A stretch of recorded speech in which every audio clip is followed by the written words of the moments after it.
berikutnya. Kalau ini bukan masalah drugs, tapi mungkin addictions untuk mencapai sebuah prestasi dalam hidup, yaitu nyalek. Bayangkan, hanya untuk sebuah posisi seperti itu. Memang tergiur dengan kursi panas satu ini. Karena mungkin banyakkan orang berpikir kursi caleg itu bisa menghasilkan pundi-pundi yang luar biasa. Sampai rela mengorbankan ginjalnya untuk dijual. Nah, itu kita ngomongin Bapak Ervin ya, di daerah Bondosobo gitu kan ya, di Jawa Tengah gitu, yang dia tuh menghalalkan Bondowoso menghalalkan segala cara ya untuk bisa nyalek. Dia tuh ternyata belajar di pengalamannya. Pada saat dia mau menjadi kepala desa, dia tuh rela menjual semua hartanya demi menjadi seorang kepala desa gitu. Tapi ini yang ditakutkan gitu. Misalnya kalau kita sudah melakukan segala cara, jual harta, sampai akhirnya pengen jual ginjal juga. Kan, terus tiba-tiba kalau nggak jadi juga gimana? Nggak jodohnya gitu istilahnya. Itu dia, nggak harusnya pikir panjang gitu loh. Apa nggak nanti mentalnya kena? Kan bisa-bisa kan nanti kalau misalnya udah nggak jadi, ginjal juga udah nggak ada, gimana itu? Itu dia, ya banyak kasus-kasus lah. Kita bisa lihat banyak yang mengalami gangguan kejiwaan karena tidak berhasil dalam mencapai sesuatu. Yuk kita lihat seperti apa histori dari Pak Ervin ini dia.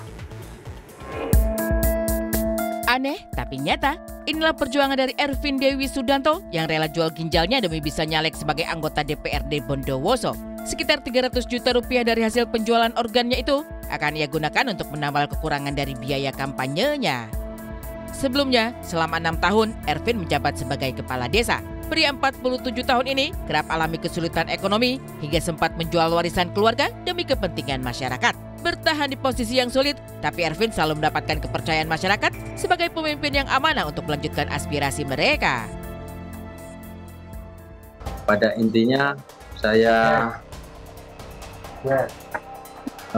berniat untuk menjual sebagian dari ginjal saya, intinya untuk melanjutkan amanah, juga melanjutkan perbuatan amal baik terhadap masyarakat dengan mengabdi dan tidak mengkhianati.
Istri, anak-anak, saudara-saudara, warga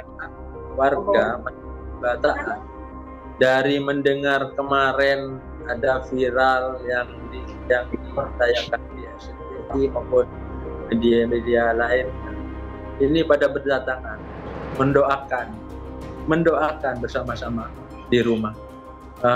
Sampai saat ini pun baru yang ada pulang, baru datang mendoakan supaya penjualan ginjal ini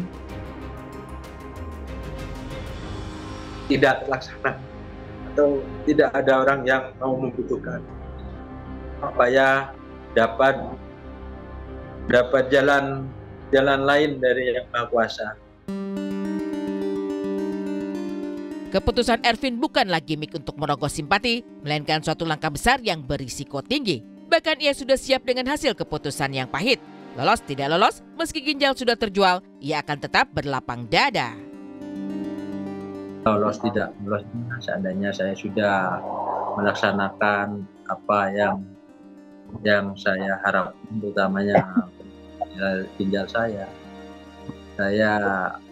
dengan sangat sabar dan juga benar-benar tidak akan merasa kecewa karena saya selalu percaya dengan takdir yang Maha Kuasa. Kita hanya mampu bisa berusaha. Lantas, bagaimana tanggapan masyarakat mengenai kisah pilu yang penuh pengorbanan dari seorang Ervin Dewi Sudanto yang masih menjual ginjalnya demi biaya kampanyenya? Kalau untuk modal kampanye sampai jual ginjal itu menurut saya kok sedih sekali ya, karena itu kan bisa membahayakan kesehatan. Kalau saya rasa itu karena dampaknya itu sangat berbahaya bagi kesehatan, itu tentu saja perlu dihindari menurut saya. Hal-hal yang seperti itu, mencari simpati masyarakat dengan metode seperti itu ya. Itu luar biasa sih, masa sampai segitunya buat modal kampanye. Kayaknya nggak, masyarakat mau mendukung juga kayak mikir-mikir 2 kali. Dia kampanyenya sampai jual ginjal gitu. Kayaknya kayak mau milih kayak harus mikir-mikir dulu deh kayaknya. Soalnya jual ginjal loh, itu bahaya banget. Maksudnya ntar kehidupan dia setelah kepilih gimana tuh? Mau bakal minta ginjal lagi atau gimana tuh? Dia kan jual ginjal juga mahal kan, mau beli lagi kan. Sungguh sangat disayangkan memang. Keterbatasan ekonomi membuat Ervin terpaksa mengorbankan kesehatannya demi menyuarakan aspirasi masyarakat. Namun jika dikaitkan dengan simpati mereka, apakah ini bisa menjadi satu cara untuk Ervin terpilih menjadi anggota dewan? Saya sebagai warga kota melihat dari visi dan misinya dulu pertama. Aspirasinya masyarakat disampaikan dan gak memikirin diri sendiri aja sih gitu. Sama partai.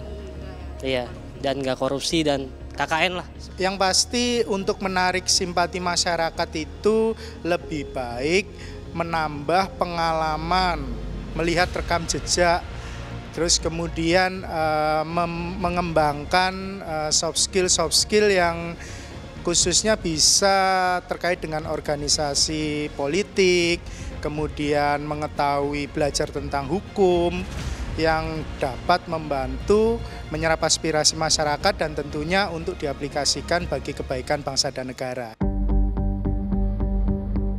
Menjadi tokoh masyarakat memanglah tidak mudah dan murah. Meski sangat dipercaya oleh banyak orang, tapi tetap saja uang bagaikan senjata pertama yang harus terus disiapkan.